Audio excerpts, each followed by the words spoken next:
Sel- Selamat pagi kepada ini soalnya ada Bapak Ibu dosen juga yang hadir di sini gitu kan, yang mengawal para mahasiswanya gitu kan untuk mengikuti sesi dosen tamu yang akan Bapak sampaikan seperti itu ya. Jadi saya sampaikan juga selamat pagi untuk teman-teman mahasiswa semua. Jadi ini kita ada gabungan dari berbagai semester, Pak. Siap. Seperti itu. Jadi harapannya saat ini kita akan menyampaikan ataupun berdiskusi ya Pak, sharing terkait Pak audit teknologi informasi enabler bisnis untuk meningkatkan value pada sebuah organisasi atau perusahaan. Seperti itu ya Pak Julkifli ya. Harapannya Siap. nanti mungkin di akhir teman-teman anak-anak bisa apa ya mengajukan pertanyaan ataupun juga sekiranya berdiskusi dengan narasumber kita karena biasa ini Bapak Julkifli ini panjang banget Pak namanya Pak. Saya coba sebutkan dulu Pak. Takut salah gitu kan ya menyebutkannya karena luar biasa juga untuk menempuh bidang studi ataupun juga gelar akademik seperti ini gitu kan. Jadi Bapak Zulkifli ini adalah doktoral dari ilmu komputer. Kemudian beliau juga adalah dosen ya Pak Ya. teknik informatika di Universitas Asia Pringsewu. Kemudian beliau juga sekarang menjabat sebagai Ketua Aptikom di Provinsi Lampung. Demikian ya Pak Zul. Oke, baik. Tanpa berlama-lama, kita mempersilahkan Pak Zul ini untuk berbagi wawasan, berbagi sharing knowledge terkait bagaimana teknologi informasi ini dapat apa ya, mendorong pertumbuhan bisnis digital, entah dari aspek keamanannya, entah dari aspek cybernya dan lain sebagainya hingga memastikan keberlangsungan teknologi itu dapat berjalan dengan baik dan sempurna ataupun juga berjalan dengan semestinya. Dipersilakan Bapak Jul untuk waktu dan persilakan untuk pemaparannya di pagi hari ini. Baik, Assalamualaikum warahmatullahi wabarakatuh. Waalaikumsalam warahmatullahi wabarakatuh. Ya, yang saya hormati pimpinan dari Universitas Esa Unggul Jakarta. Eh, Tentunya yang saya hormati juga moderator ya. Moderator kita ini luar biasa. Beliau adalah teman saya, teman angkatan ya di BINUS University di ilmu komputer. Nah, kalau dibilang beliau ini ketua kelas kami ya Bapak sekalian, sedikit cerita. Oke, kemudian tentunya yang saya banggakan teman-teman mahasiswa, salam silaturahim, salam kenal. Kemudian tentunya saya ingin memperkenalkan diri sedikit. Jadi saya saat ini sebagai Dekan Fakultas Teknologi dan Informatika Universitas Aisyah Pringsewu dan home base-nya di S1 Teknik Informatika. Saya background spesialisasi saya adalah software engineer. Kemudian untuk kasus tes case disertasi saya adalah di software testing dan saya saat ini dari D3 saya di ITB Bandung dulu sampai S3 saya masih setia di jurusan informatika dan tentunya saya juga masih setia di dunia software. Masih develop develop software sampai saat ini.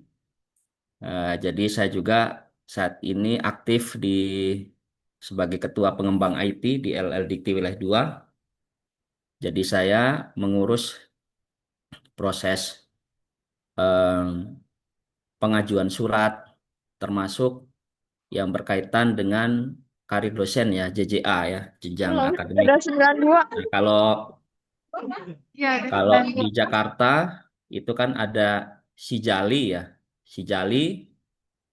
Kemudian kalau di LLDT wilayah 2 ini Sikito namanya. Izin Bu, apakah suara saya terdengar kan Bu? Terdengar Pak, sangat jelas Pak. Baik. Jadi kalau kami di sini Sikito namanya. Nah kalau Jakarta Sijali kalau nggak salahnya. Nah kemudian uh, saat ini juga kami membantu mengembangkan aplikasi-aplikasi di pemerintah daerah di Kabupaten Pringsewu. Jadi kebetulan alhamdulillah kami sudah banyak aplikasi yang sampai hari ini eh, jalan dan tentunya ada aplikasi namanya itu aplikasi Sewati kami itu. Jadi itu pengajuan kakak ya, dipakai oleh hampir sekitar 15.000 ya user ya. Dan alhamdulillah itu sudah berjalan. Kemudian saat ini juga saya aktif mengembangkan aplikasi di ICT apa di Universitas Aisyah Pringsewu. Jadi selain dekan, saya kebetulan memang karirnya dulu memang basically-nya adalah programmer ya. Jadi eh, masih masih menjalankan karir sebagai programmer. Yang kemudian sampai saat ini juga berkembang untuk tupoksi saya lebih kepada sistem testing dan audit untuk sistem informasi. Seperti itu Bu Hani ya untuk sedikit informasi. Kemudian untuk jenjang karir, saya baru lektor, jadi saya baru aktif di dunia perdosenan itu setelah sekitar 2019 ya. Jadi selama ini saya praktisi dan tidak mengurus karir dosen dan insya Allah jika Allah berkenan tahun depan saya akan mengusulkan lektor kepala dan 2 tahun kemudian mudah-mudahan saya sudah guru besar dan seperti itu. Ini mungkin ya jadi ini adalah sedikit dan kemudian untuk karir Scopus saya, riset saya sekarang sudah beralih dari software testing ke medical informatik. Nah, kenapa medical informatik? Karena memang basically kampus kami itu adalah hampir 20 prodi itu adalah, sorry, sekitar 15 prodi kami di dunia kesehatan. Mulai dari kebidanan, kemudian keperawatan, farmasi, gizi, dan alhamdulillah kemarin kami sudah keluar untuk fakultas kedokteran dan fakultas kedokteran gigi juga sudah ada saat ini dan saat ini juga sedang berproses untuk apoteker. Jadi ini adalah sedikit mungkin saya ingin perkenalkan diri berkaitan dengan eh, karir saya ke depan dan memang saya saat ini sudah mulai banyak eh, kerjaan-kerjaan itu di dunia audit ya sorry dan testing ya seperti itu. Baik, izin Bapak Ibu sekalian, saya sudah share screen. Nah, saya mulai saja materinya. Jadi saya akan berawal dengan saya yakin bahwa Bapak Ibu sekalian di forum ini sudah memahami ya apa itu sistem informasi ya. Kemudian di forum-forum yang berbeda mungkin Bapak Ibu sekalian sudah mendapatkannya mulai dari forum perkuliahan, kemudian pelatihan-pelatihan yang lainnya ya tentunya ini menjadi eh, apa namanya pengayaan ya. Jadi tentu saja menjadi referensi referensi lain bahwa eh, mendapatkan pengertian-pengertian sebuah knowledge ya termasuk hari ini adalah sistem informasi pada prinsipnya ya sama sebenarnya. Tinggal memang ada beberapa eh, pemahaman-pemahaman atau referensi-referensi yang kita dapatkan mungkin ada sedikit perbedaan, tapi esensinya sebenarnya sama. Jadi kalau di sini, kalau kita melihat sistem informasi itu adalah seperangkat komponen ya, terintegrasi tentunya yang digunakan untuk mengumpulkan, menyimpan, memproses, dan mendistribusikan informasi untuk mendukung pengambilan keputusan, koordinasi, pengendalian, analisis, dan visualisasi dalam suatu organisasi. Jadi, keberadaan sistem informasi sekarang itu memang sangat sudah masif ya. Hampir di semua organisasi yang berkembang saat ini, bahkan ada yang mengatakan bahwa organisasi yang tidak eh, memiliki sistem informasi yang baik eh, tentu saja akan ketinggalan di era-era digitalisasi ini gitu kan. Nah, kemudian sistem informasi ini direduksi dengan beberapa tools ya. Mungkin secara sistem kita sudah memiliki bagaimana sistem yang kita punya di dalam sebuah organisasi ini kita mampu melakukan sebuah proses. Kemudian setelah kita proses ya dari input kemudian kita output kan. Nah, sehingga informasi yang akan kita share ini juga tentu saja bermanfaat ya.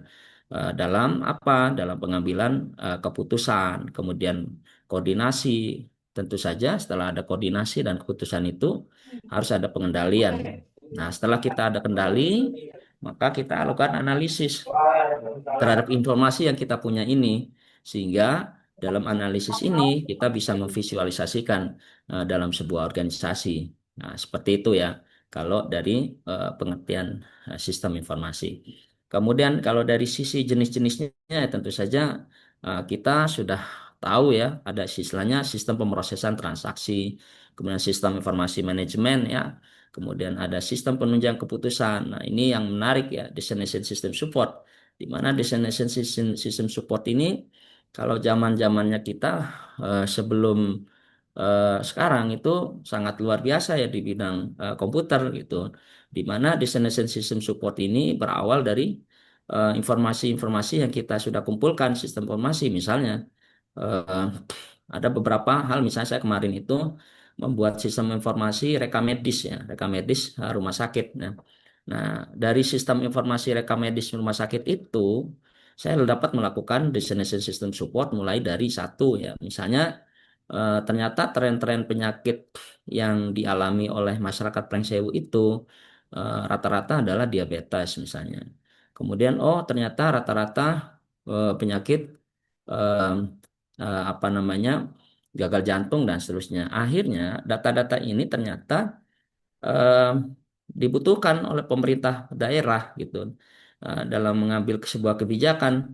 Nah, ketika misalnya ada penyakit diabetes, apa yang harus dilakukan oleh pendekatan-pendekatan daerah? Oh, ternyata di daerah Prengsewu ini misalnya Kecamatan Gadingrejo perlu adanya edukasi terkait dengan penyakit diabetes ini apa. Kemudian perlu dilakukan eh, promosi kesehatan misalnya seperti itu. Eh, Pokoknya. Ya. Nah, ini adalah salah satu bentuk keberadaan sistem informasi yang sudah dikelola dengan baik sehingga sistem informasi ini mampu kita gunakan dalam pengambilan keputusan tentunya.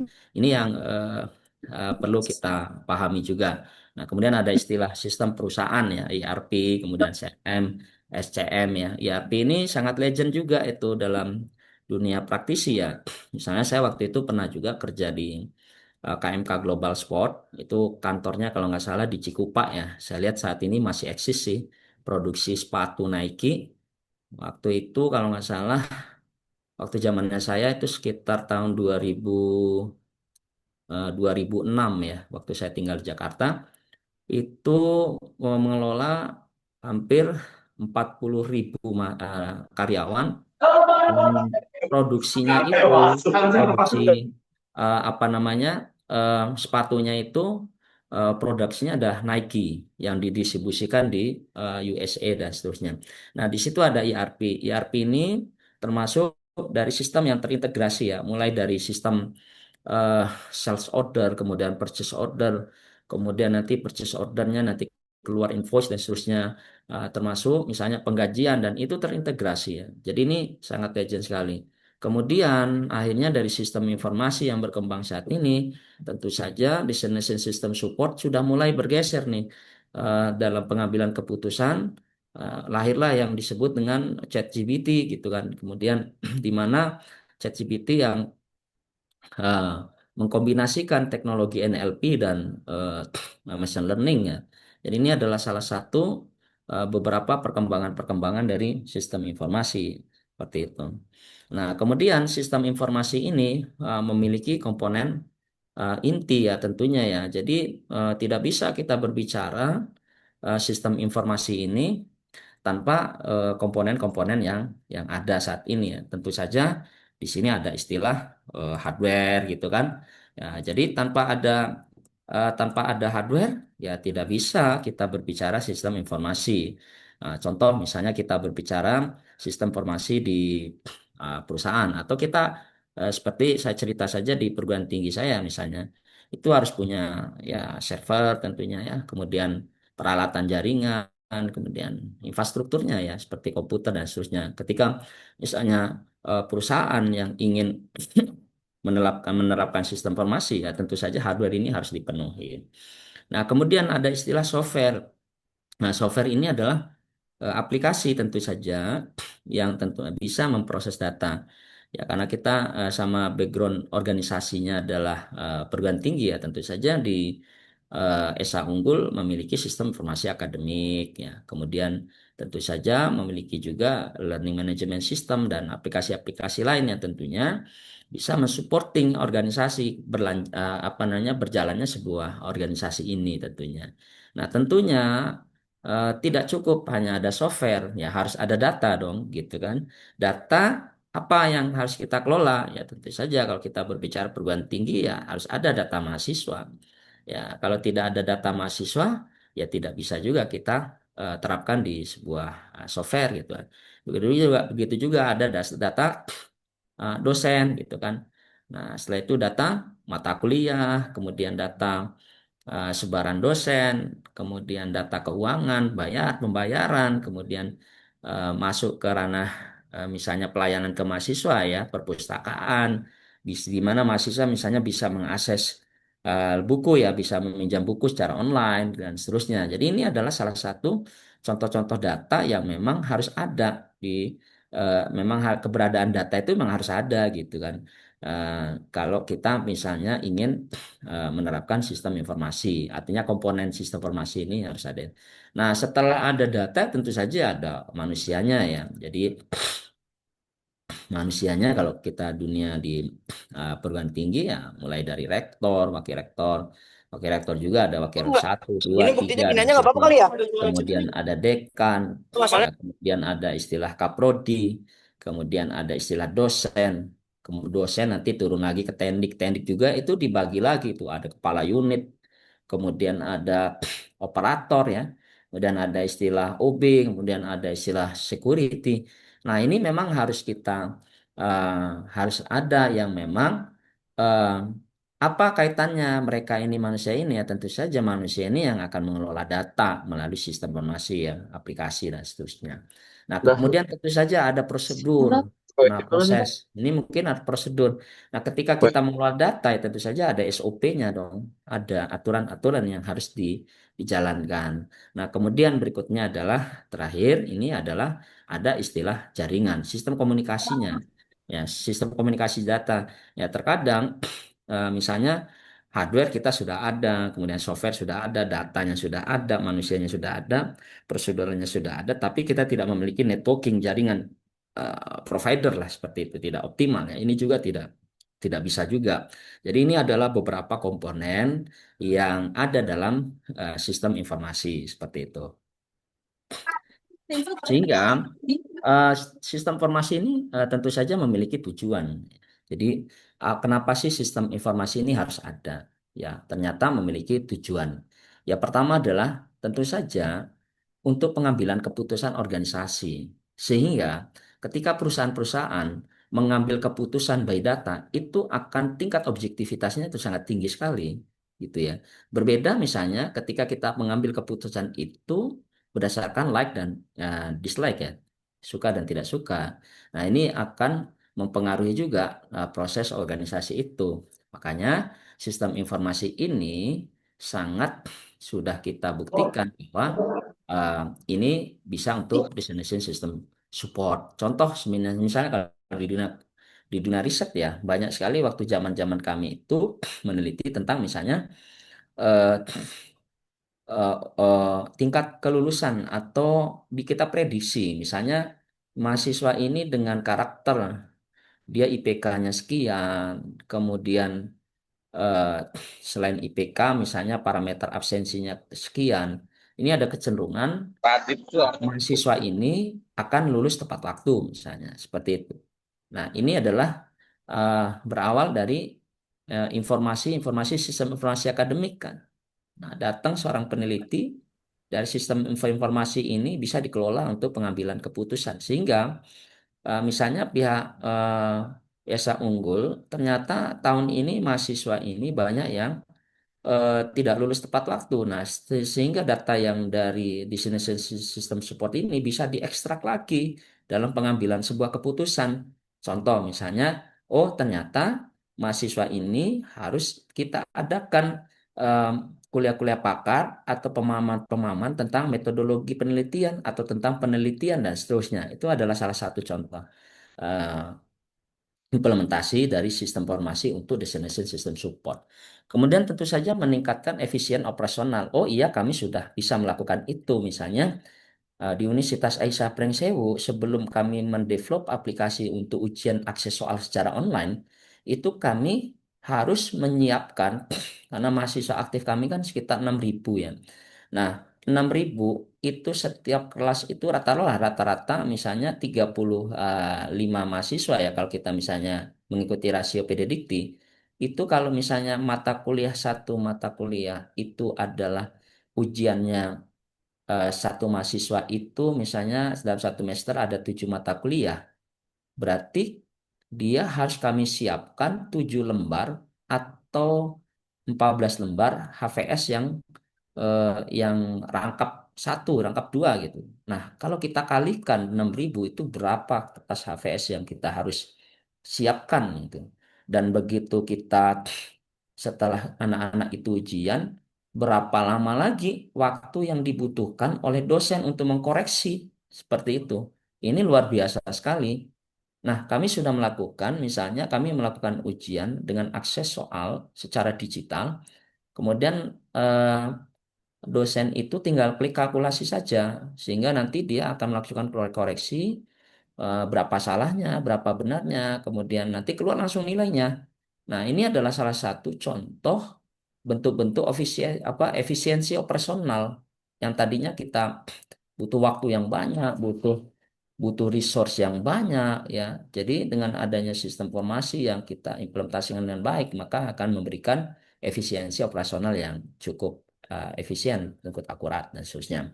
Kemudian memfasilitasi komunikasi dan kolaborasi tentunya. Jadi komunikasi antara stakeholder tadi, yang manusia tadi, itu bisa dengan baik ya. Ini sebenarnya misalnya contoh eh, antara operator prodi atau staf prodi dengan dosen.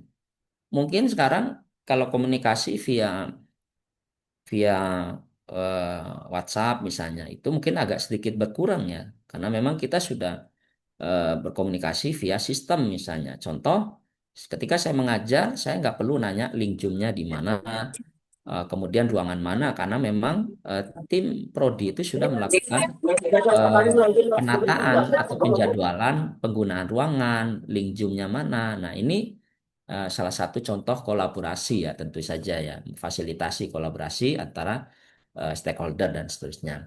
Nah, itu kalau kita berbicara sistem eh, yang kita terapkan saat ini ya, tentu saja sistem-sistem yang di luar sana ya banyak sekali yang bisa kita lihat ya, terutama misalnya e-commerce ya. E-commerce sekarang dengan dunia rebahan yang ada gitu kan, tinggal kita klik klik apa namanya pesan atau apa, udah barang tiba-tiba nyampe tanpa ada komunikasi yang oh ini barang saya belum nyampe, nah sudah tiba-tiba udah nyampe aja. Nah, ini adalah salah satu improve ya teknologi informasi saat ini.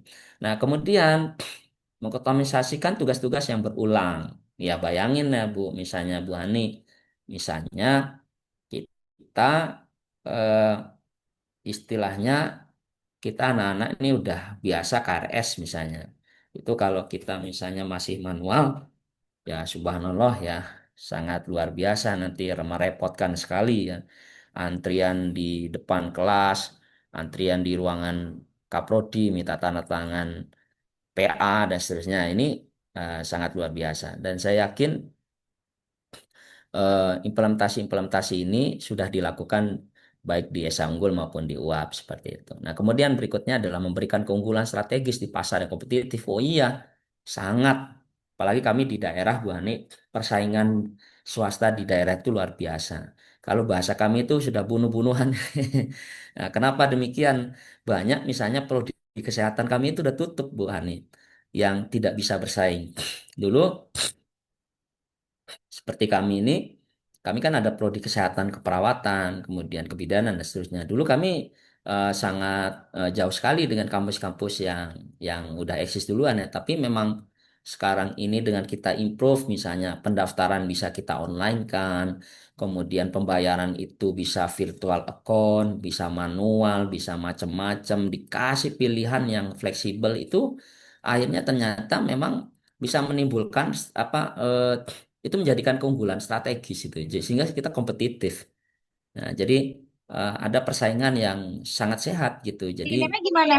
perusahaan yang bisa meningkatkan implementasi sistem informasi dengan baik, maka tentu saja akan memberikan em, apa namanya nilai pasar yang kompetitif nantinya ke depan. Nah, kemudian eh, selain itu di sini ada juga peran sistem informasi dalam organisasi. Nah, tentu saja meningkatkan produktivitas dan kualitas layanan. Ya, bayangin Bu Ani, kalau misalnya ya kalau keuangan kita masih manual itu misalnya antri apa jangankan itu pihak bank aja ya dengan kondisi sistem yang sudah ada itu masih aja kita ngantri dan tipe kita ini ya mungkin manusia lah ya ke Indonesia gitu. Paling males kalau udah antri itu. Ya kalau bisa kalaupun ngantri ya cepat nah, gitu. Jadi ini tentu saja peran sistem informasi saat ini sangat signifikan ya, sangat signifikan. Jadi kalau bisa ya karena kita memegang smartphone ya sudah semua transaksi itu lewat smartphone aja tinggal klik aja selesai. KRS sudah by sistem, pembayaran sudah by sistem, kemudian PA sudah by sistem. Ya tinggal memang kalau untuk pembimbing akademik ya, tentu saja pendekatan langsung itu akan lebih baik juga ya daripada sistem tetap. Kemudian ini kalau pandangan saya ya, Bapak sekalian. Kemudian berikutnya adalah memungkinkan analisis data secara real time. Nah, ini yang saya bilang data-data yang eh, bisa juga sih secara secara seperti ini Bapak sekalian. Misalnya karena kebetulan kami juga kan Mana muka absensi aku? absensi untuk dosen kan sudah kita real time kan. Jadi kita sudah bisa melihat di dashboard itu dosen-dosen ini datang jam sekian, pulangnya jam sekian. Ya, kebetulan kami masih by system ya seperti kan. Jadi kami masih berproses dan seterusnya. Tapi kalau kampus-kampus besar itu sudah bisa menganalisa langsung tingkat produktivitas karyawan ya. Jadi itu bisa dinilai oleh stakeholder dan seterusnya. Kemudian mengintegrasikan fungsi bisnis secara menyeluruh. Ya, tadinya terkotak-kotak ya. Kalau saya kebetulan mengangkat kasus akademik saja ya karena memang itu di saat ini saya masih di situ. Mulai dari sistem PMB, kemudian nanti dari mahasiswa yang daftar ini mungkin nanti langsung dapat NPM otomatis dari prodinya, kemudian nanti setelah dapat NPM otomatis mungkin nanti akan mendapatkan approve dari keuangan. Jadi kalau misalnya belum ada approve dari keuangan, tidak bisa mengakses data KRS, tidak bisa mengakses nilai sebelumnya. Nah, ini adalah salah satu contoh untuk eh, ya ada istilah konfirmasi yang terintegrasi gitu antara antara elemen-elemen dalam sebuah organisasi itu gitu. Ya begitu juga misalnya kita di eh, misalnya saya di LDikti 2 ya Bapak sekalian. Di LDikti 2 ini kan ada pengajuan Sikito, pengajuan jenjang akademik. Nah, jenjang akademik itu kebetulan LLDikti kami itu ada di daerah Palembang. Nah, di daerah Palembang ini, LDikti 2 ini membawahi 4 provinsi lah Bapak-Bapak sekalian. Itu ada yang paling jauh tuh di Bangka Belitung. Jadi mereka itu kalau lewat darat itu bisa menghabiskan waktu sekitar 12 jam dan penyeberangan laut itu sekitar 5 jam. Bayangin Bapak sekalian, ketika mereka misalnya ingin mengurus JJA, kalau dosen-dosen paham betul ya, ada berapa kotak itu kalau misalnya kita printkan, kalau misalnya masih manual, data yang harus dibawa oleh dosen itu ke Palembang. Nah, taruhlah misalnya dosennya ada 10. Ada 10, satu dosen tuh nggak cukup satu kotak. Mungkin bisa 3 kotak, 4 kotak. Bayangin ada 40 kotak yang harus dibawa secara manual loh sekalian. Ini sangat menjadi kasus yang luar biasa ya kalau misalnya kita tidak mencarikan solusinya. Sehingga inovasi yang dilakukan oleh LDikti 2 saat itu kami mengembangkan aplikasi pengajuan JJA online, pengajuan surat pindah home base online, mengajukan tubel secara online. Nah, sehingga dosen itu tidak perlu lagi ke Palembang. Kayak kami misalnya dari Lampung, itu lumayan 5 jam. Nah, kalau kami setiap pengajuan JJA, kami ke Palembang. Setiap mengajukan tubel, kami harus Palembang. Waduh, sangat luar biasa ya capeknya. Makanya di sini ada istilah transformasi digital. Nah, apalagi sekarang ada istilah ChatGPT ya. Nah, ini ChatGPT ini sebuah fenomena ya, sangat luar biasa. Cuman memang kalau kami sendiri memahami bahwa ChatGPT ini harus digunakan secara arif ya. Jadi memang tidak serta-merta kita semua kasus itu di ChatGPT, Kak. Tentu saja konsep-konsep dasar itu harus kita pahami. Misalnya teman-teman mempelajari tentang membuat sistem ya. Membuat sistem itu bisa saja kita misalnya tanya ChatGPT. Misalnya untuk sintak insert menggunakan PHP MySQL misalnya. Atau sintak insert untuk sintak di Android Studio. Pasti itu dikeluarin. Tapi konsep-konsep dasar misalnya structure query language-nya itu harus pahami. Konsep-konsep dasar relasi tabel itu harus dipahami juga, mulai dari one to many, many to many, kemudian derajat relasinya juga harus paham. Itu adalah konsep-konsep dasar yang memang nanti pada saat kita kerja itu akan digunakan oleh industri dan perusahaan. Bersyukur teman-teman di Esa Unggul yang dekat dengan akses-akses industri ya, mungkin bisa melihat secara langsung ya, misalnya bagaimana ada perusahaan-perusahaan software house, kemudian perusahaan-perusahaan industri yang besar-besar. Kalau kami di daerah ini ya hanya bermodalkan, loh ini loh dulu kami pernah kerja di sini, hanya seperti itu Bu Hani. Mudah-mudahan mahasiswanya percaya juga gitu. Tapi ini bersyukur ya teman-teman di Desa Unggul ini bisa mengakses industri-industri di yang besar ya, di kota gitu. Itu yang menjadi perhatian kita juga sehingga orang terus melakukan transformasi digital. Misalnya saya kemarin juga melakukan hibah ya, mendapat hibah. Saya membuat aplikasi untuk memprediksi kelangsungan hidup manusia yang gagal jantung nih, Bu Hani. Ternyata memang oh pantes ada misalnya orang yang gagal jantung, kata dokter, oh ini karena udah stadium 4 ini paling ya berapa tahun, berapa ini. Oh ternyata ada keilmuannya, Bapak sekalian. Nah, ternyata itu bisa kita terapkan di AI gitu ya, machine learning, penerapan algoritma, mulai dari SVM, neural network. Nah, ternyata memang ada di sana pembelajaran. Oh gitu gitu. Akhirnya ini menarik. Nah, akhirnya saya sekarang coba untuk melakukan lebih luas ketika orang mau konsultasi itu lebih luas karena memang sekarang orang udah dunia rebahan Bu Hani, kalaupun sakit juga males kalau nggak diangkut-angkut, orang sakit parah dibawa pakai ambulan baru mau kan gitu, orang lebih suka di smartphone gitu kan. Nah akhirnya saya membuat sebuah pendekatan untuk konsultasi gagal jantung ini menggunakan operator ChatGPT 5 kemudian sama Gemini Open apa Opin apa Gemini AI AI gitu. Jadi kenapa saya menggunakan ini? Jadi sistem aplikasi yang kita buat ini saya reduksi lebih split ke gagal jantung seperti itu. Jadi kalau nanya-nanya penyakit lain dia nggak jawab Bu Hani. Jadi khusus gagal jantung aja. Jadi oh iya baru saya pahami ya ternyata. Nah ini menarik ya teman-teman, terutama misalnya ada mahasiswa-mahasiswa di sini yang tingkat akhir. Coba kita melakukan sebuah riset-riset di dunia-dunia medical informatik ya itu keren sekali ya. Pokoknya kasus apa saja. Ini enaknya kalau kita orang komputer nih bisa masuk kemana-mana ya Bu Han ya. Bidang apa aja itu masuk gitu loh. Apalagi setelah ada ChatGPT ini subhanallah gitu. Sampai aplikasi yang kita kembangkan itu tidak hanya gagal jantung. Misalnya saya mau prediksi apa nih dunia-dunia bisnis, saya tinggal ganti kriterianya, udah saya bisa menggunakan untuk. Nah ini saya rencananya akan mengikuti hibah juga nanti kelanjutan dari hibah saya sebelumnya. Jadi ini yang menarik Bapak sekalian bahwa keberadaan sistem informasi ini banyak sekali peranannya sehingga ada sebuah transformasi digital yang kalau menurut saya sih brutal ya, brutal sekali. Sehingga banyak misalnya 10 orang terkaya itu pasti orang IT itu banyaknya ya gitu ya. Jadi ini luar biasa. Peluang-peluangnya sangat luar biasa teman-teman yang di bidang komputer ini sudah tepat mengambil jurusan komputer ya.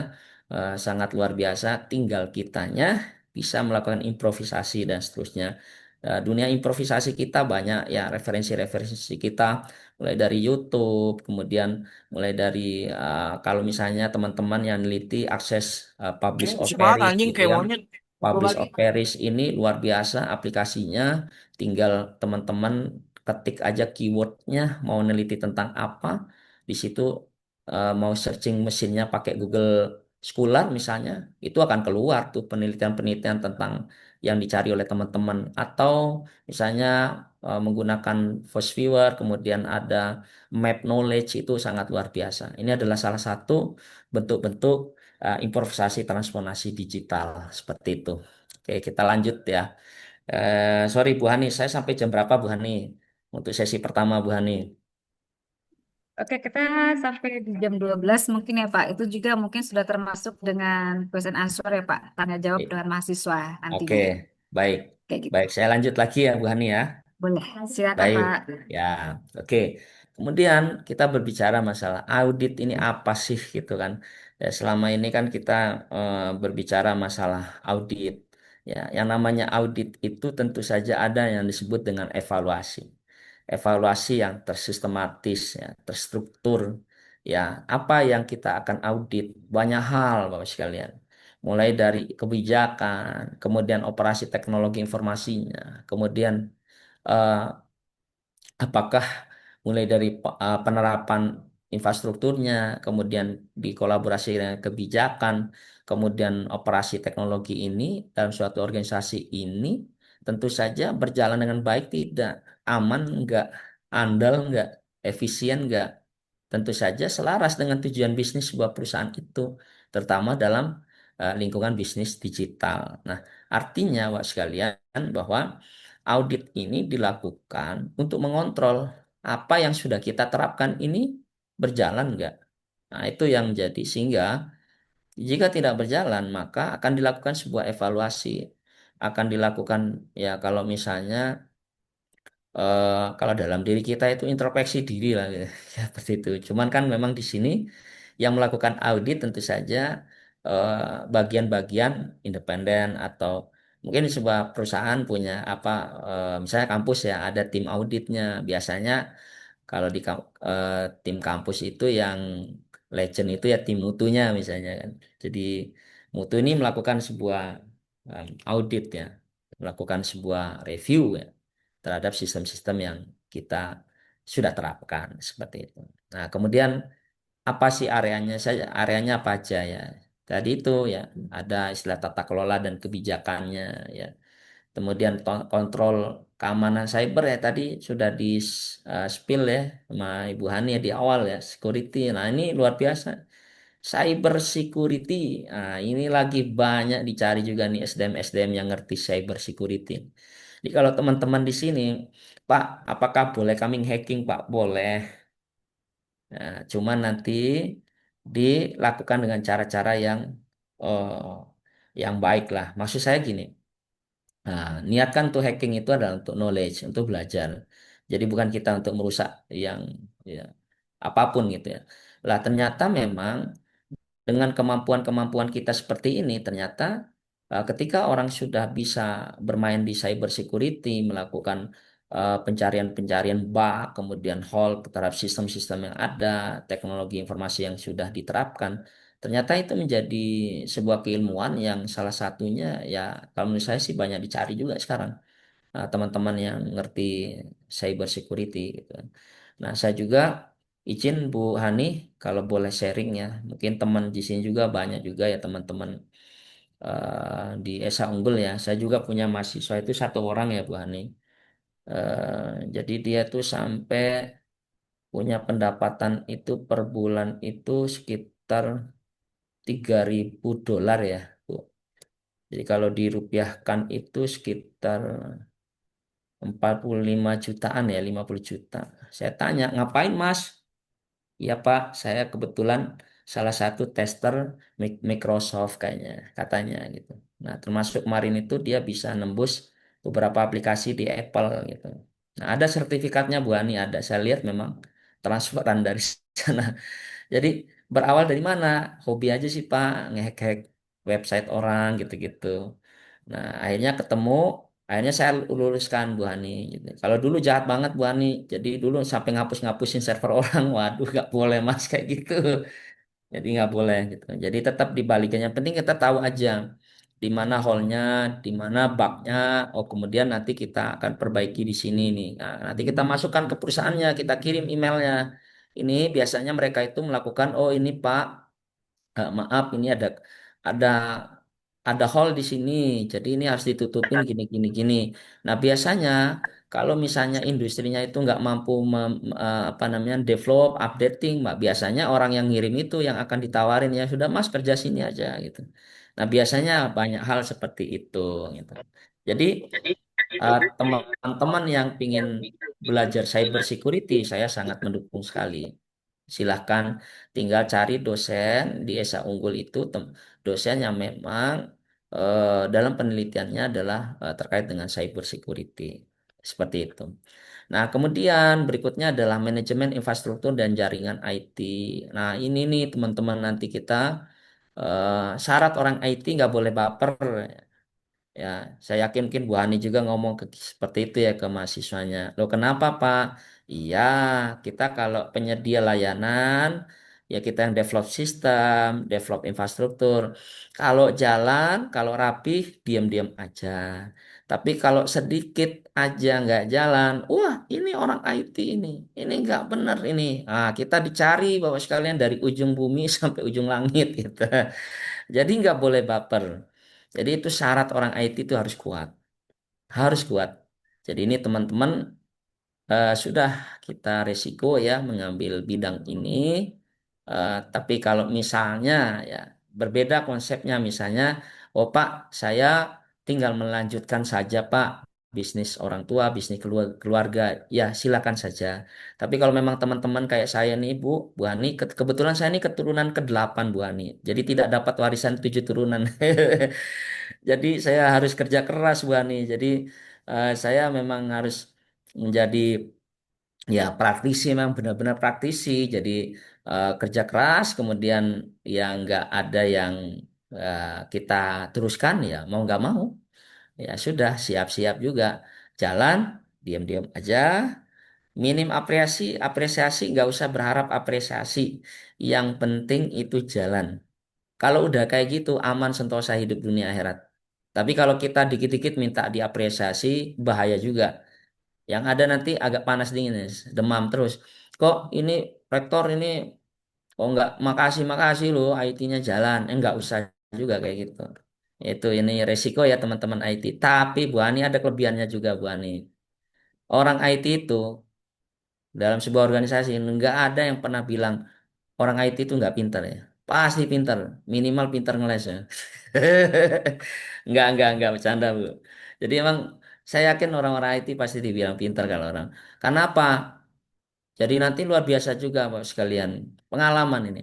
Ternyata kalau orang IT itu taunya bisa segala-galanya.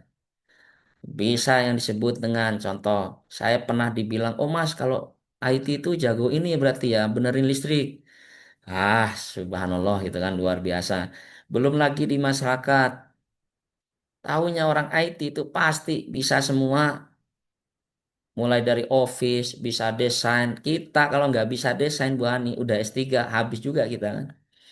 Oh, masa orang komputer udah S3 nggak bisa desain Photoshop kan gitu. Nah, karena kita ini pinter ya gitu ya Bu Hani. Ya sudah mana kerjaan ya udah tak oper aja ke yang bisa kan gitu. Ya itulah pinternya orang IT kan gitu. Mungkin seperti itu ya. Tapi insya Allah ya, ini bercanda Mas sekalian. Nah, oke. Kemudian berikutnya adalah manajemen data dan perlindungan privasi. Nah ini kemarin di apa namanya kita di seminar kemarin ya Bu Hani ya kita berbicara tentang perlindungan privasi ya data-data privasi ini juga harus kita pahami. eh bedakan ya teman-teman mahasiswa. Saya kalau misalnya mahasiswa saya push juga mulai bangun branding dari sekarang. Jadi gunakan sosmed itu mulai dari Facebook, kemudian IG, bukan WhatsApp. Bukan kita mau pamer, ya kita ini kan masih bangun branding. brandingnya apa? Ya sudah, sering aja upload apa yang dilakukan. Oh, misalnya saya sering ngoding, udah upload aja. Oh ya, saya suka lagi ngerjain yang disebut dengan networking, ya sudah upload saja di grup-grup apa di akunnya gitu. Nggak usah dengar kata orang kalau menurut saya, karena ini branding ini menjadi referensi ketika kita lamar kerja misalnya. Biasanya katanya HRD itu, Human Resource Development itu biasanya ketika misalnya terima kerja, terkadang sosmed-sosmed kita itu akan dicek tuh sekalian. Misalnya sosmed kita ternyata sering upload kerjaan dan seterusnya, artinya kan ini menjadi nilai plus kita. Jadi kita harus bangun branding kita. Kita mau dikenal sebagai apa, gitu kan. Nah, jadi saya sampai hari ini pun masih melakukan branding, Mas sekalian. Istilahnya eh, melakukan sebuah opini second ya apa opini ke masyarakat user gitu bahwa oh Pak Jul itu ngerti software engineering, oh Pak Jul itu ngerti software testing, oh Pak Jul itu oh ngerti juga dia penelitian dan seterusnya. Ini ngerti entah itu di peluang-peluang bisnis apa nanti yang akan memanggil kita itu walau alam. Tapi yang jelas kita bangun branding kita dari sekarang. Jadi nggak usah misalnya ada perasaan, waduh Pak, nanti ini Pak dibilang norak lah, baru belajar Hello World di postingnya. Kan ada tuh Bu Ani ya belajar Android programming atau Java programming atau PHP programming. Kita baru pengenalan tuh Hello World gitu. Selamat datang dunia programming. Nah itu kita upload di Facebook nggak masalah. Silakan saja. Saya yakin nggak ada juga misalnya kita upload apa aja kan Facebook negor, Instagram negor, WhatsApp enggak lah. Kita siapa sih gitu. Kecuali kita Bu Hani misalnya jadi menteri uh, Kemdikbudristek ya. Nggak bisa juga Bu Hani sembarangan upload ya. Coba kita lihat itu pejabat-pejabat publik lah sekalian. Nah, saya kemarin itu saya kenalan sama Bupati ya, Bupati Kabupaten Pring saya Bu Hani. Itu Ustadz Tulen itu Bu Hani. Itu eh, kegiatan-kegiatan agamanya aja dulu sebelum jadi bupati nggak pernah dia submit. Sekarang setelah jadi bupati di submit. Saya tanya, kenapa Ustadz? Saya bilang, lah iyalah Pak Jul, saya ini jadi pejabat publik. Apa-apa saya harus kasih tahu masyarakat saya. Bayangin saya melakukan sedekah, melakukan ini, bantuan ke daerah ini, saya nggak upload. Ya nanti saya dibilang apa kinerja saya sebagai bupati, kan seperti itu. Nah, ternyata Bapak sekalian, eh, promosi kita sebagai apapun itu harus kita mulai lakukan hari ini. Seperti itu. Ini untuk membangun branding. Oke, selanjutnya adalah kontrol aplikasi dan siklus hidup pengembangan sistem. Jadi memang ini audit ini tentu saja untuk kita kalau kontrol aplikasi biasanya itu bisa dilakukan secara uji publik ya, uji publik dengan eh, kita share kuesioner. Kemudian dari sistem ini kita melakukan pertanyaan kepada user. Misalnya teman-teman kita ESA Unggul disuruh ngisi kuesioner terkait dengan infrastruktur IT-nya di ESA Unggul seperti itu. Ini gimana dan seterusnya. Jadi itu ya. Nah, kemudian rencana pemulihan bencana dan kelangsungan bisnis. Nah, jika misalnya eh, untuk kelangsungan bisnis kita itu ada terjadi hal-hal yang eh, ya misalnya musibah lah gitu kan. Eh, jadi eh, mampu melakukan sebuah restore ya terhadap sistem-sistem yang tadinya rusak menjadi update kembali dan jalan kembali seperti itu. Nah, kemudian eh, tujuan utama ya sekali lagi sistem dalam bisnis digital ya.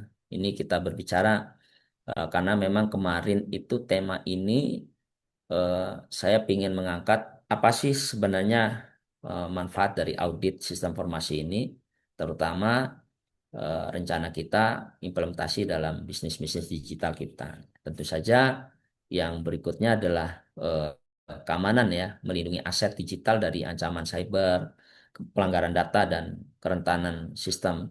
Jadi Bapak sekalian, sistem-sistem yang sudah besar itu teman-teman di dunia-dunia cyber security itu sangat dibutuhkan juga ya, sangat dibutuhkan ya.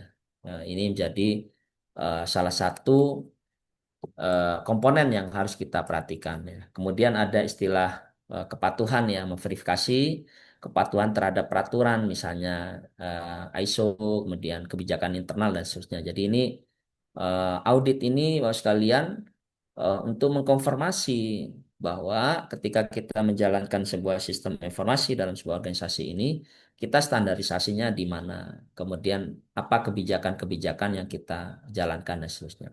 Kemudian kelangsungan bisnis ya, memastikan sistem TI dapat pulih dengan cepat dari gangguan. Nah, ini Bapak sekalian ya, pasti nanti ditanya nih, ini kalau misalnya trouble sistemnya apa rencana ya, apa yang dilakukan. Makanya setahu saya itu misalnya perusahaan-perusahaan perbankan yang besar-besar itu dia memiliki server-server second ya. Maksudnya server-server eh, titik-titik yang memang server ini server backup lah istilahnya.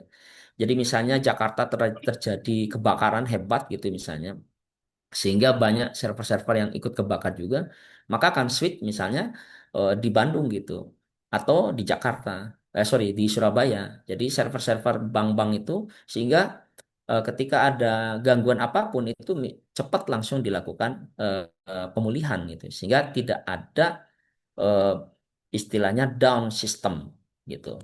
Jadi itu yang perlu diaudit juga. Nah, integrasi data, memastikan informasi digital itu ini informasinya itu benar-benar terintegrasi enggak gitu. Contoh misalnya dunia akademik, misalnya si A mengambil mata kuliah ada 7 semester satu misalnya algoritma algoritma dan pemrograman satu, kemudian pengenalan teknologi informasi, kemudian aljabar linear dan seterusnya. Itu sama nggak ketika misalnya Ibu Hani sebagai PA-nya mahasiswa ini ingin ngakses mata kuliah yang diambil di KRS itu sama nggak? Oh ternyata sama. Nah ini kita uji. Nah ternyata memastikan bahwa ini terintegrasi. Nah kemudian berikutnya adalah mengidentifikasi eh, efisiensi sistem dan merekomendasikan perbaikan dari sistem yang sudah kita temukan, maka nanti dilakukan rekomendasi. Kita buat rekomendasi satu. Oh, ini sistem informasi yang berjalan di Universitas Aisyah Prengsewu ini ada data yang tidak terkoneksi atau tidak terintegrasi. Buktinya adalah harusnya Fakultas Kedokteran itu semester satu itu mengakses atau mengambil 12 mata kuliah, tapi ternyata itu tidak bukan 12 mata kuliah, tapi ternyata 10 Lihat mata kuliah arus. yang muncul. Nah, ini kan temuan-temuan maka perlu dilakukan perbaikan.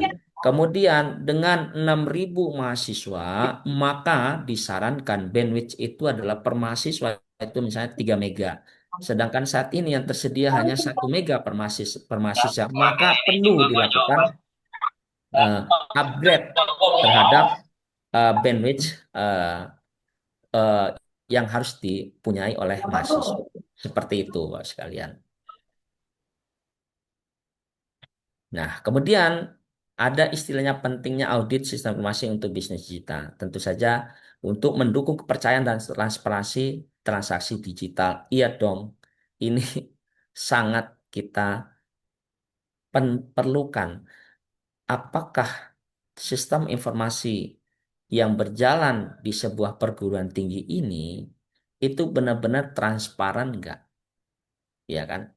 Nah, transparan itu artinya bisa dipertanggungjawabkan nggak? Contoh, saya punya tunggakan bayaran 5 juta, kemudian saya sudah bayar 2 juta, harusnya tunggakan saya berapa? 3 juta.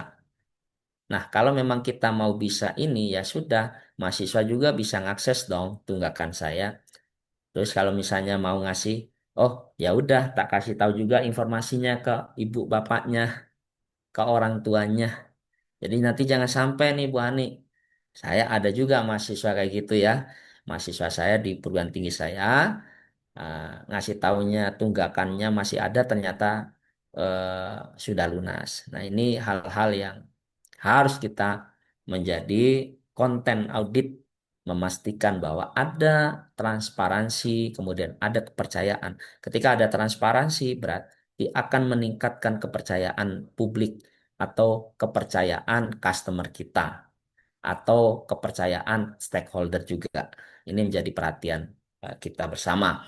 Kemudian membangun kepercayaan pelanggan dengan memastikan pelindungan data dan keandalan layanan. Iya, ini pasti. Ini harus menjadi faktor yang harus dijalankan oleh sebuah perguruan tinggi atau perbankan. Karena apa? Mahasiswa itu menitipkan data-data ini, jangan sampai ada oknum-oknum yang memanfaatkan data-data mahasiswa ini. Termasuk misalnya nomor WA-nya, nomor HP-nya, KTP-nya. Kok tiba-tiba ada yang ngubungin Bapak Ibu sekalian, apakah butuh pinjaman dana, loh nomor HP-nya dari mana gitu. Nah ini menjadi perhatian ketika kami audit akan kami tanyakan bagaimana sebuah perusahaan ini memastikan atau melindungi data customer atau data pelanggan yang ada dalam sebuah organisasi ini. Tentu saja customer kita kalau di perguruan tinggi ya tentu saja mahasiswa.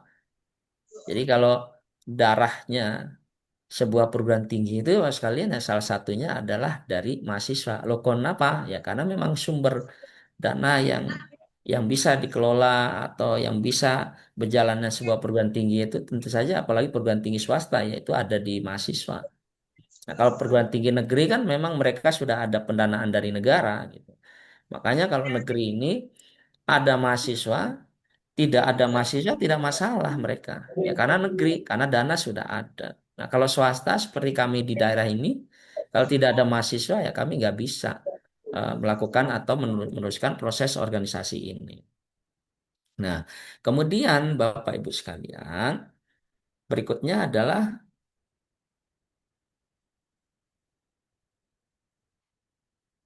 ya meningkatkan inovasi digital dengan memastikan platform teknologi stabil dan kelola dengan baik. Nah ini adalah maksudnya adalah ketika ada inovasi-inovasi yang kita terapkan dalam sebuah perusahaan, baik itu perguruan tinggi, industri, kemudian pemerintah ya, baik itu daerah, kabupaten, provinsi dan seterusnya, yang sudah menerapkan inovasi digitalnya, ya tentu saja memastikan kita akan menanyakan juga bagaimana memastikan platform yang sudah berjalan ini stabil dan dikelola dengan baik.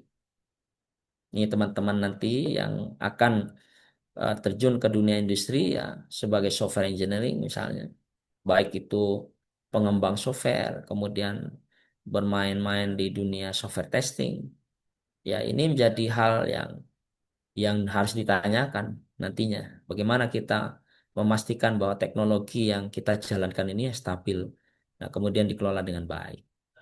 Nah, kemudian mengurangi risiko bisnis melalui deteksi dini ya, celah keamanan dan kelemahan sistem.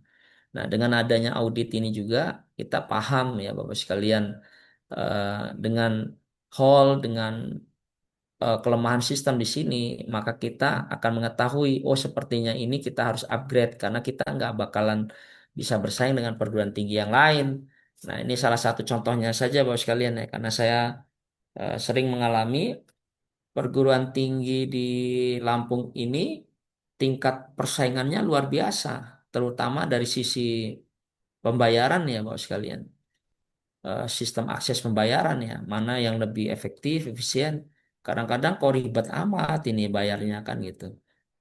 Harus bayar dulu, kemudian nanti setelah bayar nanti nunggu notif dari bank dan seterusnya. Jadi ini jadi hal yang harus diperhatikan juga oleh industri yaitu efektivitas dan efisiensi dalam eh, proses eh, untuk penerapan sistem informasi. Kemudian kelima adalah mengoptimalkan investasi TI untuk memastikan teknologi selaras dengan tujuan strategis. Ya, jadi sekali lagi investasi teknologi informasi ini mahal, sangat mahal. Dia tidak bisa dinampak apa terlihat ya Bapak sekalian ya. Kalau infrastruktur hardware-nya, networking-nya mungkin bisa kita lihat, tapi tidak signifikan. Apalagi software-nya, sistemnya, aplikasinya, enggak signifikan secara kasat mata.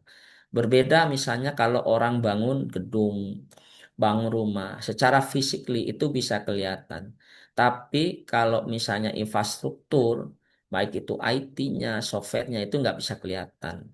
Jadi ini menjadi eh, kita harus bisa mengoptimalkan investasi ini. Yang mahal ini tentu saja terekstrak dengan hasil yang cukup efisien, yang cukup efektif lah untuk kelangsungan sebuah industri atau perusahaan atau organisasi dan seterusnya.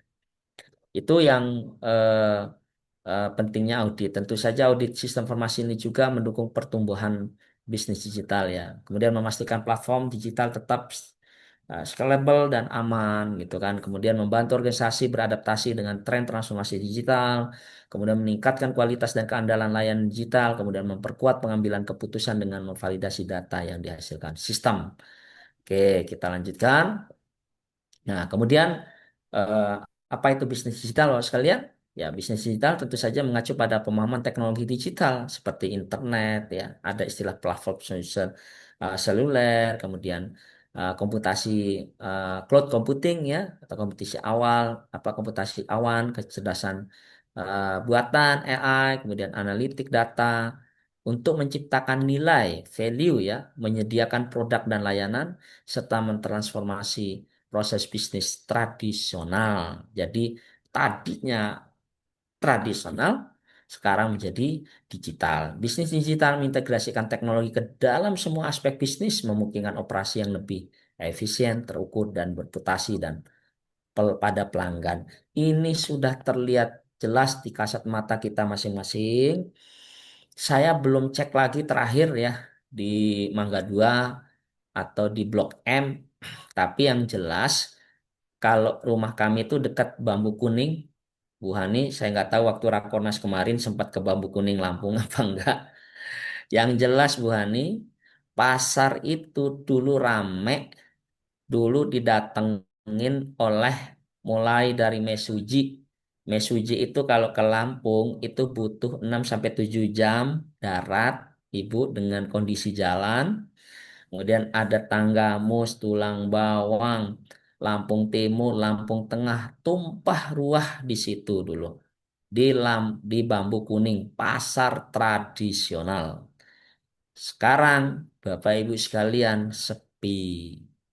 Loh, terjadi apa? Terjadi reduksi karena ada transformasi tadi bisnis tradisional dengan proses bisnis digital. Orang sekarang ini mendingan beli pakaian, beli makanan via digital, Bu.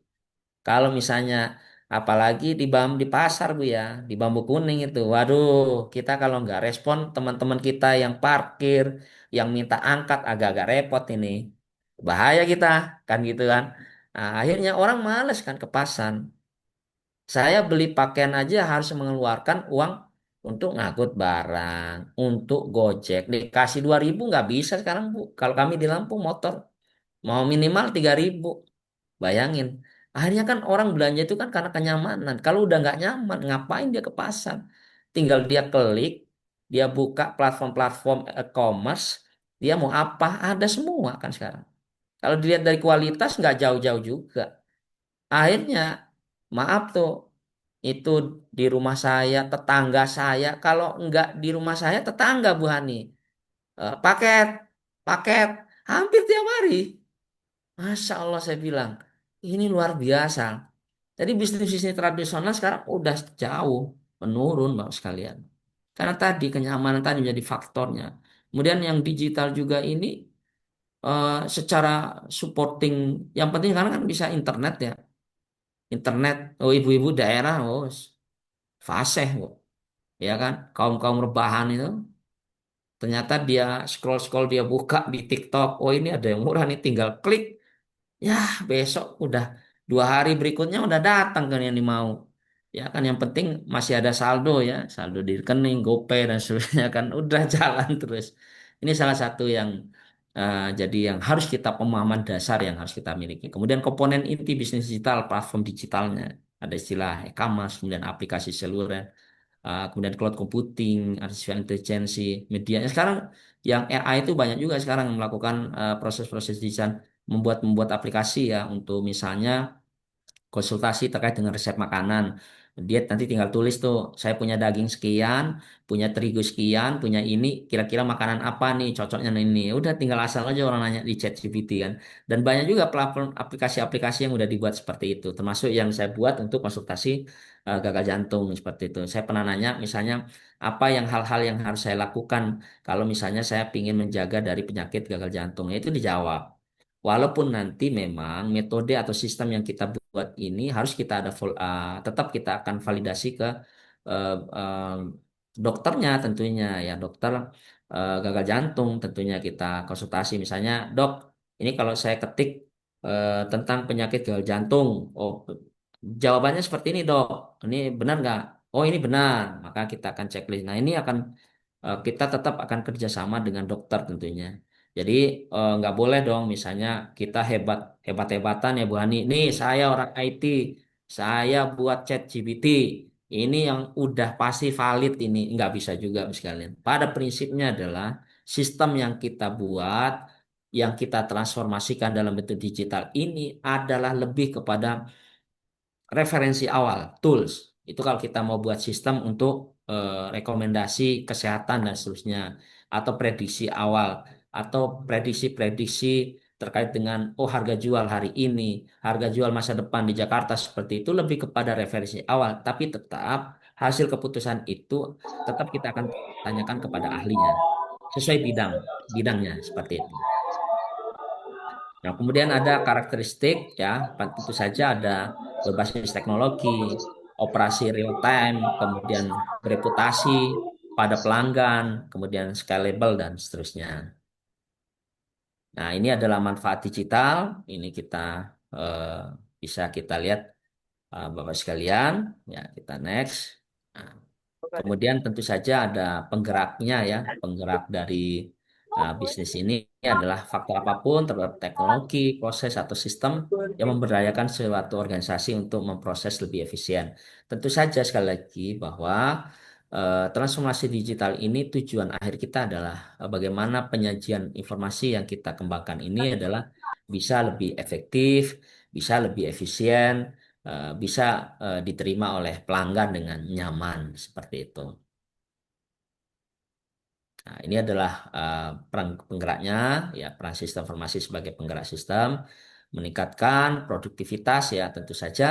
Harapan kita dari transformasi bisnis ini, bisnis digital ini tentu saja untuk mengoptimalisasi proses manual dan mengurangi kesalahan. Bayangin Bapak sekalian, Eh, mungkin kalau kita pelanggannya masih satu, dua, atau 10, 20 masih bisa Mas sekalian. Tapi kalau sudah ratusan, ribuan itu sangat berbahaya sekali ya untuk terkait dengan eh, apa namanya ketelitian, kemudian eh, apa namanya menghindari dari kesalahan gitu. Kemudian mendukung pengambil keputusan seperti yang saya bilang tadi bahwa mengoptimalisasikan proses manual tadinya manual, kemudian nanti tentu saja tetap mengurangi kesalahan, meningkatkan pengalaman pelanggan melalui layanan yang lebih cepat dan lebih personal, kemudian mendukung pengembangan produktivitas dan model bisnis digital baru. Oke, saya lanjutkan. Nah, ini yang penting, Wah, sekalian, gimana peluangnya nanti ya untuk sistem informasi di era globalisasi ini, di era global, di era digitalisasi ini ya. Tentu saja yang pertama adalah eh, sistem informasi memungkinkan organisasi menjangkau ya pasar global dengan lebih cepat dan lebih efisien ya. Iya dong, ketika kita misalnya punya sistem ya yang kemudian kita ekstrak dalam bentuk aplikasi, ya aplikasi ini sekarang banyak di develop yang online ya, .NET-nya ya. Jadi kalau dulu zaman saya aplikasi itu banyak yang desktop ya, jadi client server lah gitu. Nah, karena memang sekarang hampir semua kalangan manusia gitu, nggak ada yang nggak punya HP. Saya yakin sekarang anak TK aja mungkin di Jakarta udah pada punya ya Bu Ani. Ya, saya yakin itu. Ya kan, artinya kan eh, sangat memungkinkan sistem ini kita ekstrak ekspansi ya secara global. Ya, tentu saja eh, akhirnya sistem yang kita buat ini ya bisa mewakilkan bahwa kita bisa berkomunikasi secara real time ya, lintas negara tentunya, baik itu internasional ya, kemudian lintas kota, kemudian lintas provinsi, lintas kabupaten, bahkan lintas mungkin antara di dalam perusahaan kita gitu. Kemudian kolaborasi lintas batas ya. Ya tentu saja dengan ada sistem secara online tentunya ya, bisa kita kolaborasi, eh, nggak ada masalah sih sekarang. Contohnya juga kalau dulu ya Bu ya, mungkin kalau kita ngisi-ngisi seminar ini kan offline ya Bu ya. Ya, sekarang ya online aja bisa gitu, gitu bisa, sangat bisa. Jadi ini adalah salah satu manfaat-manfaat dari transformasi digital ya, seperti itu. Kemudian akses di basis pelanggan dan rantai pasokan global. Nah, transfer digital dan otomisasi. Nah, ini yang keren juga ya, globalisasi, percepatan adopsi teknologi digital. Ada otomisasi proses bisnis. Nah, ini banyak sekali sih ya proses bisnis. Misalnya ketika misalnya ada tagihan tadi ya, ada tagihan bayaran misalnya 10 juta, saya langsung bayar misalnya 10 juta, maka secara otomisasi tagihan saya akan menjadi nol ya. Jadi sistem aja yang bergerak, sistem aja yang berjalan gitu. Nah, kemudian integrasi perangkat digital AI, IoT, cloud ini, AI ini luar biasa ya. Jadi kemudian IoT juga sekarang banyak produk-produk eh, hardware kesehatan itu di IoT kan. Atau pertanian ya. Sekarang banyak juga pertanian tuh, kalau saya lihat kemarin yang menang-menang hibah tuh banyak di sisi-sisi pertanian juga, misalnya untuk mengontrol, eh, memprediksi ya, misalnya ini daun padi dengan kondisi daunnya seperti ini, warna seperti ini, apakah akan bisa gagal panen atau panennya berhasil dan seterusnya. Itu banyak sekali ya. Kemudian peningkatan efisiensi operasional dan skalabilitas dan seterusnya. Oke, oke, mungkin itu saja ya, Bu Hani. Kesimpulan saya pertama adalah teman-teman di dunia IT eh, bersyukur ya mengambil jurusan ini, baik itu sistem informasi, teknik informatika, manajemen informatik, kemudian sistem komputer, apapun itu ya. Eh, Saran saya adalah mulai hari ini kita bangun branding kita. Apakah teman-teman mau eksis di dunia software, atau mau eksis di dunia networking, atau mau eksis di dunia IT support, atau Pak, saya tuh nggak eksis di mana-mana. Saya mau eksisnya di dunia riset, ya sudah, lanjut. Itu. Nanti saya pinginnya, saya ternyata suka banget neliti, Pak. Ya udah, cari mentor, cari dosen di situ, ya. Kemudian ya sudah, misalnya ini Bu Hani misalnya. Bu, saya siaplah jadi supportingnya lah untuk penelitian, mohon kami dibimbing dan seterusnya. Itu bisa.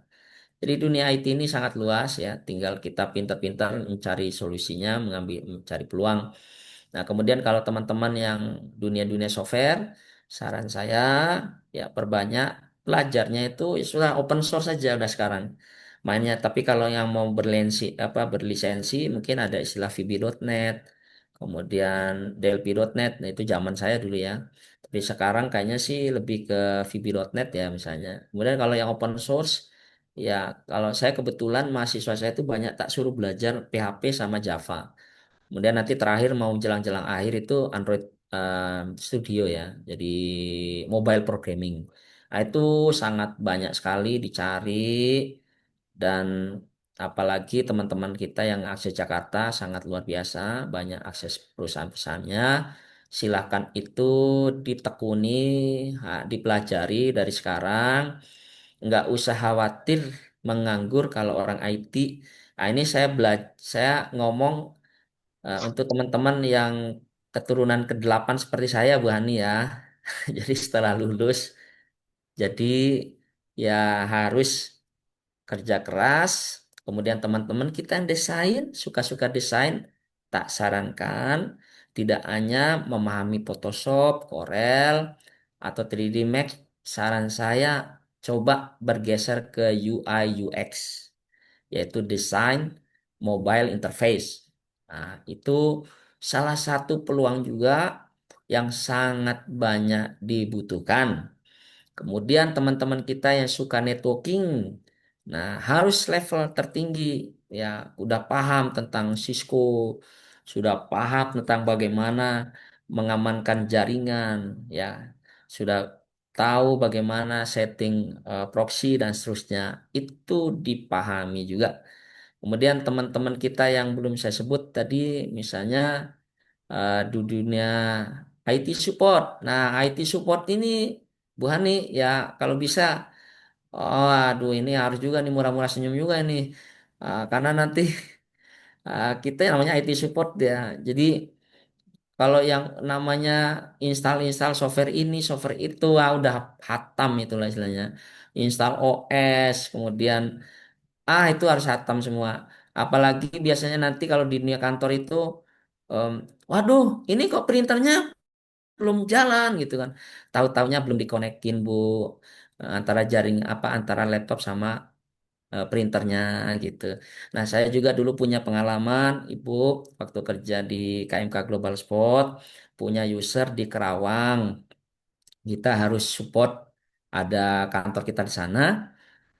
Tahu-taunya Ibu Hani, colokan printernya belum dicolok ke HP-nya, apa ke laptopnya, apa komputernya dulu ya.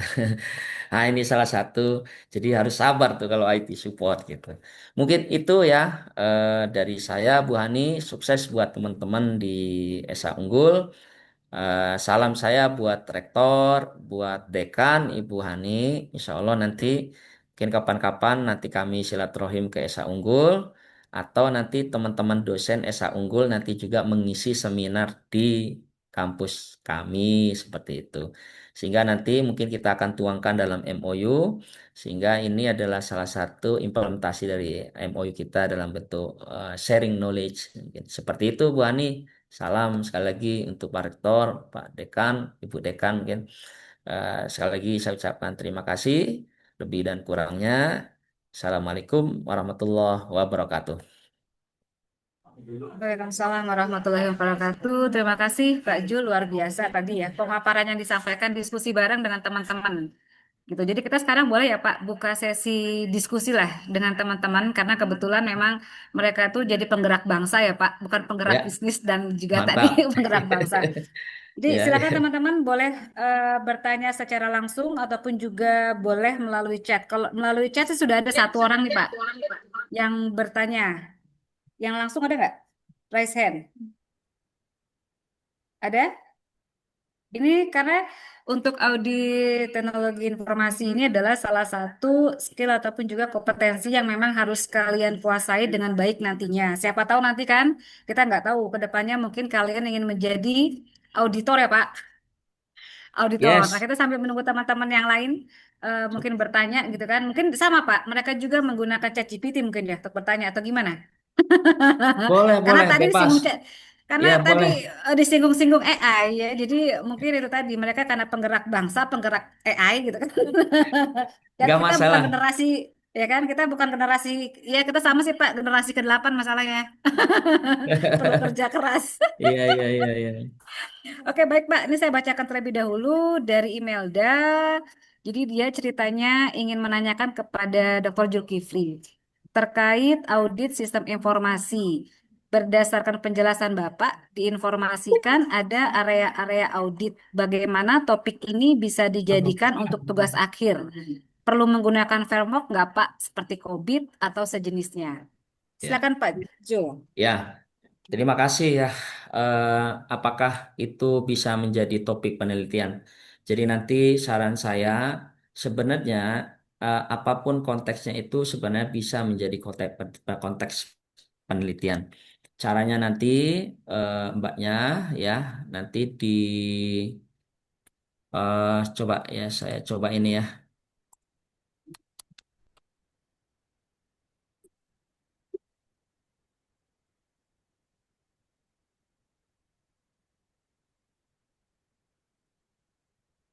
Ya, terlihat dengan Mbak siapa tadi, Bu? Oh ya, saya harus stop dulu sebentar. Imelda. Ya, oke. Dengan Imelda Pak. Sebentar, ini saya harus.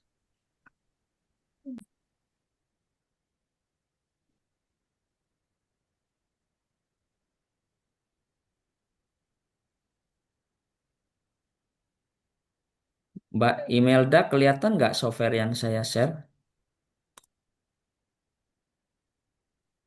Belum Oke, muncul, Pak Jul. belum muncul. Ini, Sudah, apakah sudah muncul? sudah. Kalau di saya sudah lihat. Oke, bentar. Saya ulangi dulu.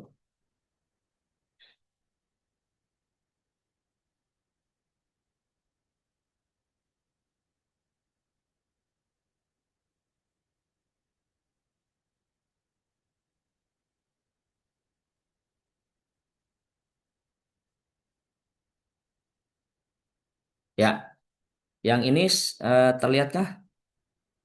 Saya share aplikasi Publish or Perish. Kelihatan, Pak. Di Kelihatan. saya Baik. kelihatan. Baik, Ibu Mbak Imelda, mungkin ini sudah pernah diajarkan ya, apa sudah pernah digunakan. Jadi nanti di sini kan kita bisa memilih ada Google Scholar, kemudian data mau kita tarik dari Scopus atau seterusnya ya, ada WOS juga ada. Nah, kemudian nanti di sini tinggal kita Google Scholar gitu ya. Kemudian di sini biasanya kan disuruh cari referensi 5 tahun terakhir ya. Misalnya 2020 sampai 2025. Nah, kemudian di sini saya cari data cukup lah, misalnya artikel atau data ya sekitar 20 dulu ya. Misalnya berbicara tentang COVID ya misalnya. Ini kan audit ya. Nah, framework COVID misalnya. Nah, tinggal kita searching.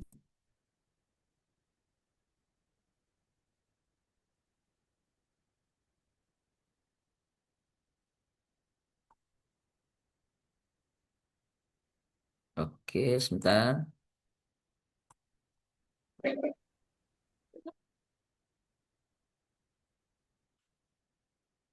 Ya, terlihat? Apakah terlihat? Terlihat, Pak. Ya, di sini ada judul Audit Tata Kelola Universitas Islam Negeri bla bla bla. Nah, ini kan tahun jurnalnya kan 2024. Berarti ini sudah ada meneliti tentang audit tata kelola universitas. Artinya ini masih dilakukan saat ini. Nah, saya tinggal klik 2 kali. Apakah dia berbicara tentang apa? Nah, sehingga nanti mbak mbaknya, ibu mbaknya nanti ya, tinggal berkonsultasi dengan dosen pembimbingnya.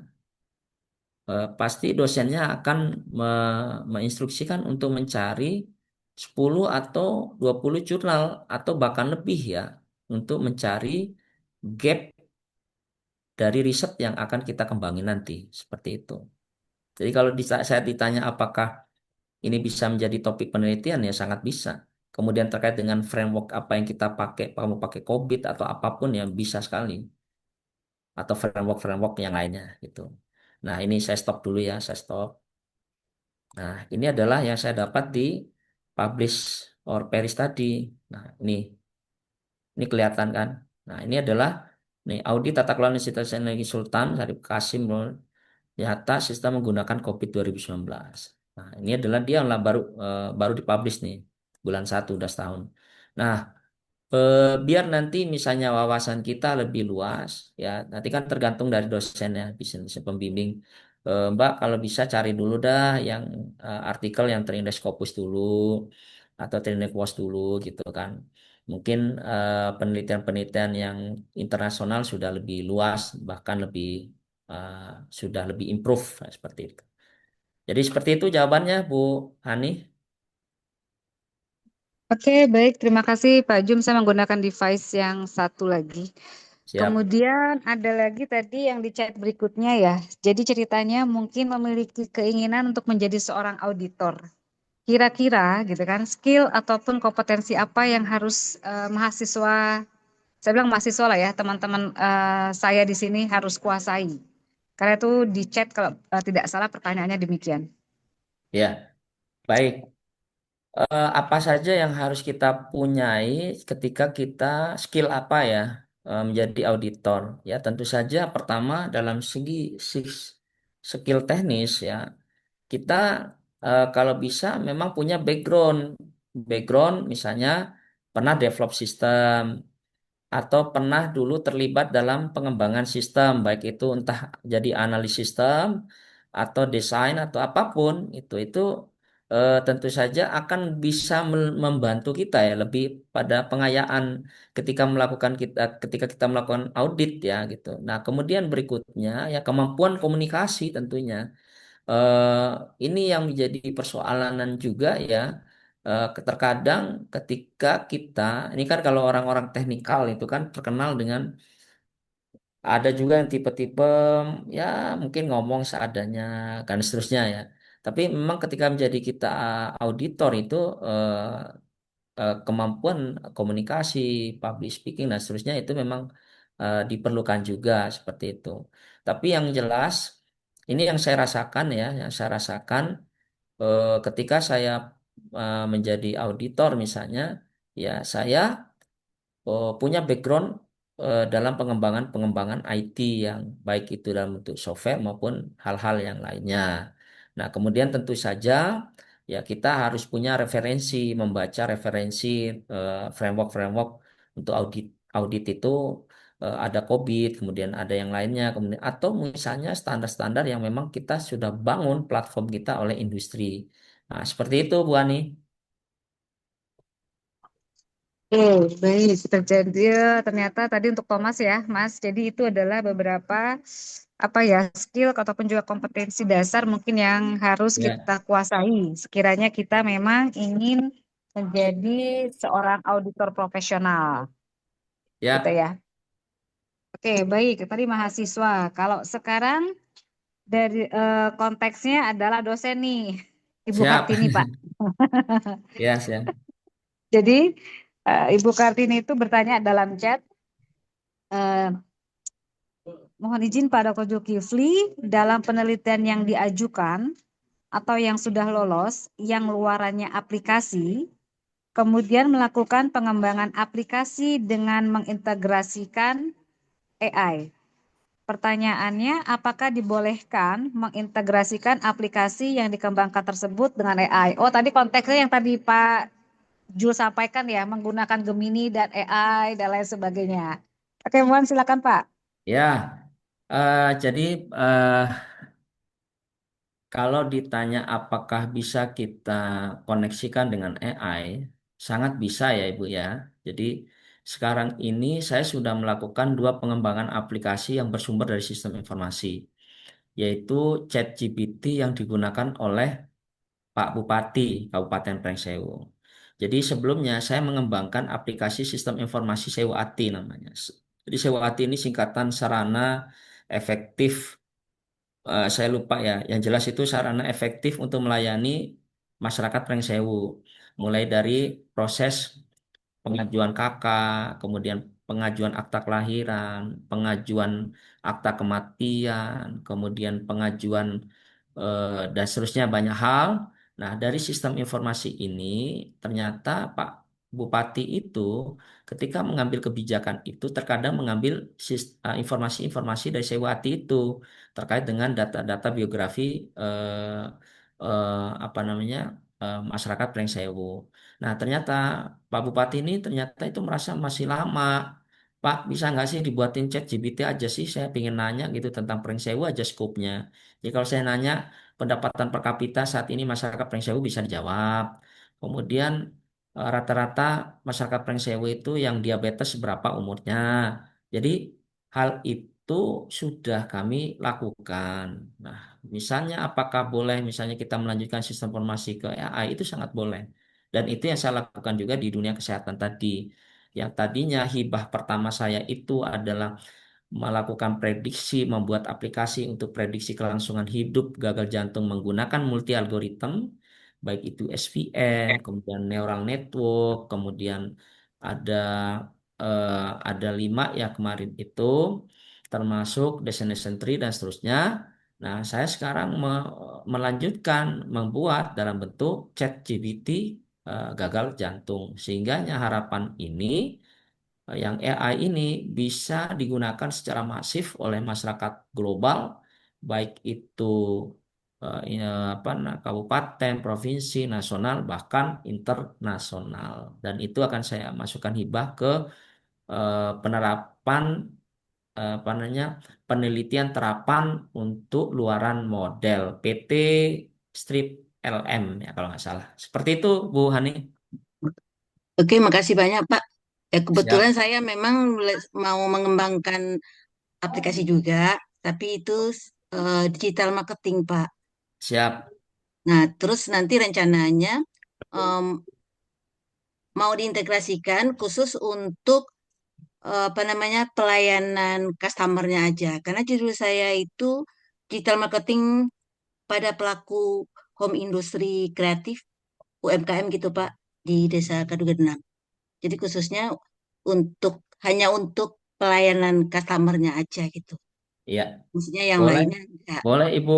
Keren itu Bu. Boleh. Ya, Nanti makasih banyak, Pak. saran saya diikutkan aja hibah Bu. Siapa tahu Bu di Bima nanti kan kalau nggak salah bukaannya itu di bulan Maret apa April ya kalau nggak salah ya submitnya itu. Itu masukin aja Bu untuk penelitian terapan luaran model. Seperti itu Bu. Oke, Pak. Tapi ini udah lolos internal, Pak. Emang masih boleh lagi? Oh, lolos internal berarti diimprovin lagi Bu. Oke, Improve bisa lagi ya. aja. Hmm. Jadi misalnya eh, apa yang membedakan misalnya Ibu yang AI ini menggunakan operator ChatGPT kah? Iya, betul. Maksudnya untuk pelayanan ininya aja. Ya, Maksudnya customernya aja. oke. Oh, yang operator Gemininya sudah. Oh, belum. Nah, itu saja Bu divalidasikan mana yang akurat gitu ya ChatGPT sama chat apa Gemini Gemini ini kemudian untuk case-nya diimprove aja lagi Bu. Lebih Oke, oke, oke, oke. lebih mendalam lagi. Itu bisa juga untuk hibah. Yang jelas kan kita tidak boleh mengajukan dengan judul yang sama kan gitu ya Bu ya. Tapi kalau misalnya kita mengajukan hibah itu setelah kita improve case-nya kita improve, kemudian metodenya kita improve, itu kan hal-hal yang sah-sah saja sih Bu. Seperti itu. Nah, tapi kalau misalnya terkait dengan kebijakan, ya itu lagi kebijakan lagi ke pihak internal lagi nanti ditanyakan apakah nanti boleh saya ikutkan hibah Bima misalnya dengan konteks yang lebih luas lagi seperti itu. Ya tetap Ibu nanti bertanya kembali sih. Seperti itu Bu.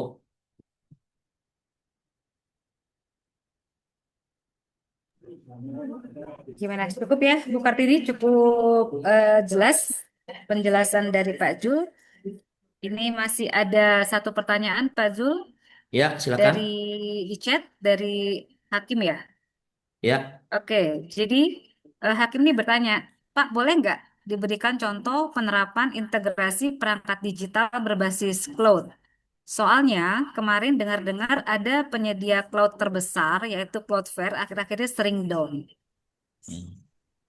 Nah, berarti Oh, mungkin di luar itu ya, di luar penyedia ya Cloudflare tersebut mungkin seperti itu Pak yes. Zul. Oke, baik Bu, saya kasih contoh. Ya, ini adalah contoh. Ya, ini adalah contoh aplikasi yang kalau nggak salah semalam ya, Bu Ani. Mas apa tadi nanya? Hakim. Mas Hakim, ya benar. Cloudflare semalam itu drop seluruh dunia pastinya ya. Jadi saya juga biasanya kerja tiap malam. Semalam saya nggak bisa kerja. Mungkin ada hikmahnya juga untuk suruh tidur. Istirahat. Ya, suruh istirahat dulu. Nah, ini adalah salah satu contoh sistemnya ya yang saya sudah kembangkan.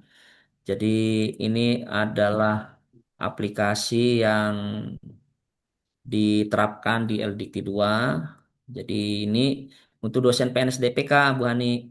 Jadi selama ini dosen-dosen PNS DPK itu kalau laporan kehadirannya itu hadir terus Bu Hani. Eh, dia lupa dia lagi di Eropa misalnya gitu. Tapi dia selfie gitu. Akhirnya kita kembangkan aplikasi jadi absennya lewat mobile, kemudian nanti isi kinerjanya lewat web based yang terintegrasi tentunya ya, kemudian nanti bisa diakses oleh apa namanya oleh LDikti 2 ya gitu. Nah, ini misalnya salah satu saya melakukan query daftar hadir ya misalnya di bulan Oktober kemarin saya cek data. Nah, ini Mas ya. Jadi kebetulan dosen PNS DPK kami kan 3 orang. Ini satu nih berarti hadir.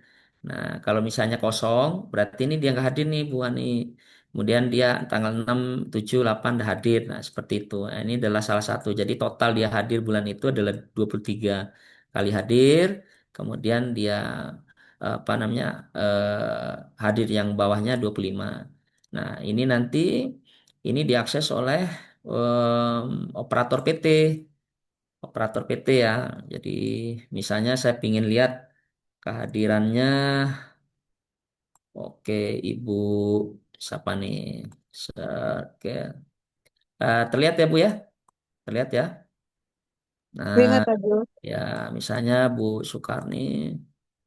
Nah, ini dia misalnya Bu Sukarni dia terdata di sini Bu. Tanggal 17 datangnya jam sekian. Oke, sekarang.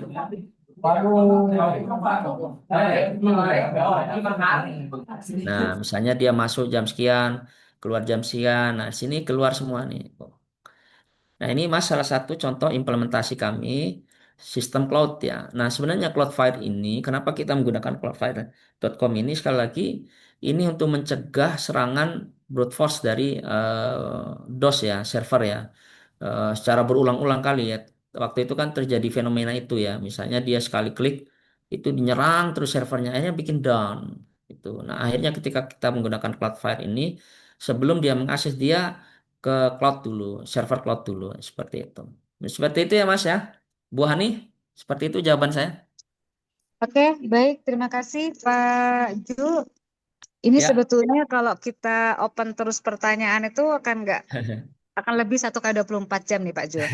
Jadi sepertinya karena mengingat waktu juga. Siap, Jadi saya siap. ingin untuk apa ya, closing kali ya, memberikan summary. Ini saya juga menggunakan 2 device. Ya, Jadi saya ingin men-summary apa yang tadi kita diskusikan sama-sama. Harapnya teman-teman mahasiswa juga mendapatkan insight, mendapatkan masukan, mendapatkan pencerahan. Kira-kira karena memang sistem informasi di kami di Universitas Esa Unggul itu memang akan beririsan dengan bisnis ya Pak, bisnis innovation ya, bisnis ya, digital.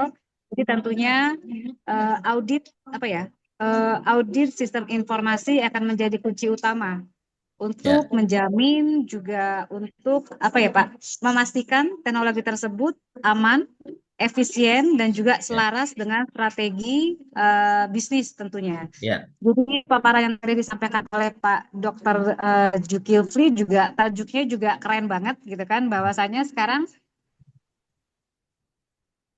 audit sistem informasi bukan lagi sebagai penggerak tetapi juga sebagai enabler bisnis yang mana nantinya akan secara terus-menerus bertransformasi menjadi apa Pak? Nilai ataupun value yang Value. lebih dahsyat Ya, bagi perusahaan. Mungkin ya, itu ya. summary yang bisa saya sampaikan pada siang hari ini. Terima kasih Bapak Ya. Dr. Zulkifli untuk paparan dan juga sharing-sharingnya ya Pak. Mungkin nanti Siap. kami bisa berdiskusi. Dan tadi karena Bapak tadi menyinggung-nyinggung MOU nih Pak, nanti kami Ya. akan sertakan 2 surat ya Pak. Oke, siap. Mohon perkenannya Bapak selaku Dekan Ya, Universitas Aisyah Pringsewu dan juga Aptikom untuk dapat membubuhkan tanda tangan digital terkait dokumen tersebut Pak sebagai kerjasama praktisi dan lain sebagainya. baik, Izinnya Pak siap Jul Bu nanti Ani. kita sampaikan secara WhatsApp. Mohon Mbak Kiki ataupun juga admin untuk kita take picture dulu ya. Karena saya dengan handphone Ya, tidak ya, bisa mengcapture secara keseluruhan. Terima kasih. dibuka kameranya Bapak Ibu dan adik-adik semua, kakak-kakak. Oke, 1, 2, 3. Bentar.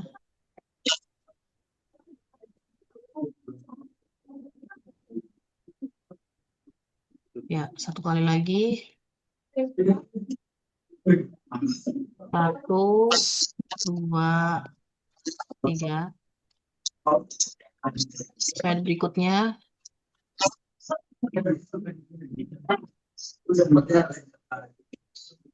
Satu, dua, tiga.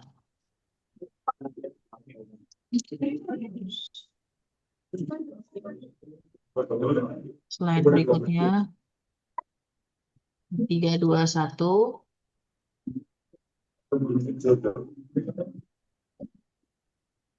Slide berikutnya 2, 3. Slide terakhir.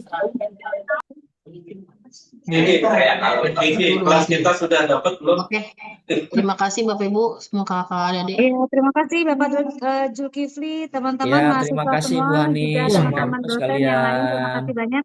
Lumayan Pak, Ya, 150 peserta hari ini. Terima ya kasih. luar biasa, Terima ramai kasih Jadi sekali. banyak, waktunya Pak Dokter.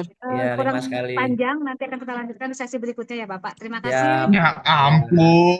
Sampai sukses jumpa semua. di Punya Sukses bangga ya sesi kita. berikutnya ya semua. Pak. Ya, Terima kasih. Terima kasih Pak Soliditis. ya, sama-sama. Terima kasih.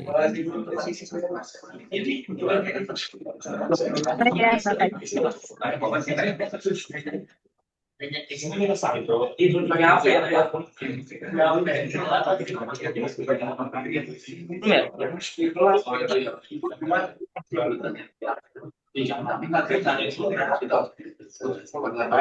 Iya.